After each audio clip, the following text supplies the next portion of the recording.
Hey everyone, today I'd like to share with you a runtime test that I'm going to do with my Harbor Freight two-stroke generator. I could make a separate video on this generator. I bought it on Craigslist for $40 and I threw about everything I could at it to get it running properly. When I bought it, the RPM was low and the voltage was low, and it turns out the exhaust was clogged, which is not something I expected, but apparently that's an issue with two-stroke engines. As the oil builds up in the exhaust system, it can get clogged up. So through various means of my power washer and a few chemicals, I managed to clean it out, and it's running quite well now.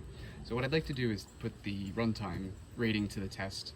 The manual specifies a 5-hour runtime at 50% load, so in this case that would be 400 watts. What I intend to do is just put 1 quart of fuel in it, which is about a quarter of a tank, and pull 500 watts out of it with a dummy load that I'll show in a second. So with a quarter of a tank and a higher load, we should expect maybe in the neighborhood of a 1 hour runtime on that 1 quart of fuel. So this will get us in the ballpark to see if that rating is correct. I've got my two-stroke mixture here. What I'll do first is just put a splash of fuel in and let it warm up for a few minutes, and then put the measured 1 quart in. And for the load, what I've got is, this is a test set that I built in this box. It's got a DC power, a 12 volt DC power supply, and a volt and amp meter for the DC side here. And here, this is an AC power meter, which has watts, volts, amps, and kilowatt hours total, I believe. And so that'll kind of give us an idea of what the load is. The numbers don't exactly match up with the DC side, and I think that's because of the noisy power supply in the generator. Rather, the waveform just tends to be a little bit noisy, especially with a switching power supply like is the one in here. And then on the load end, to load the DC supply is a few wires that go into a coil here, which comes out to about 0.3 ohms or 0.4 ohms. It pulls about 35 amps at 12.7 volts, so you can do the math on that. But the point is, it's just a load of constant power that we can use to sort of stress the generator for as long as it will run. So I'm going to get the fuel in here, get this warmed up, and I will show you when the test is running, and I'll just start a timer and we'll see how long it goes.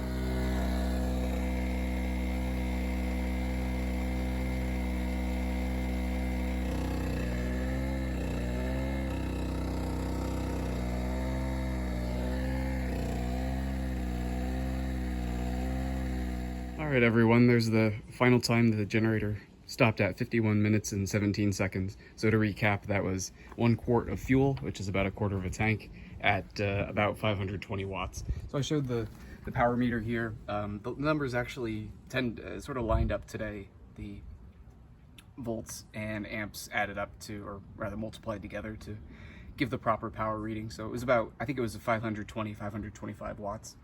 And that was pulling, it was kind of hard to see this DC meter, but it was pulling about 36 amps at 12.7 volts. So I was pulling what I wanted out of it, and I think we're right on the money with runtime. You could do the math to kind of figure out exactly how 50 minutes at 500 watts compares to with a quarter of a tank or 1 quart, how that compares to a full tank at 50% load. But I think we're right in the ballpark of the rated amount, so I'm pretty happy with that. A few notes, I think you could maybe hear in the video just a little bit of hunting from the carburetor, and I have a few theories as to that. I've kind of been messing around with the governor and the adjustments, and I think I might have it set a little bit too sensitive, so it might be hunting. The throttle might be hunting a little bit. I need to go in and do some testing and try that out, try to make some adjustments and see if I can get that to settle in a little bit. I also have this set a little bit aggressively. The voltage was quite high, even under load. It was about 128 volts and bouncing around a little bit. It kind of settled down to maybe 122 after about half an hour, and actually I put a few turns on the RPM screw to kind of bring that up just a little bit. But that's part of the experimentation I'm doing with this, is to just find out what will give the most stable and consistent settings. And I know the frequency is a little bit high too, around 63 hertz, even under load. So I have it set a little bit aggressive, but that's just my preference.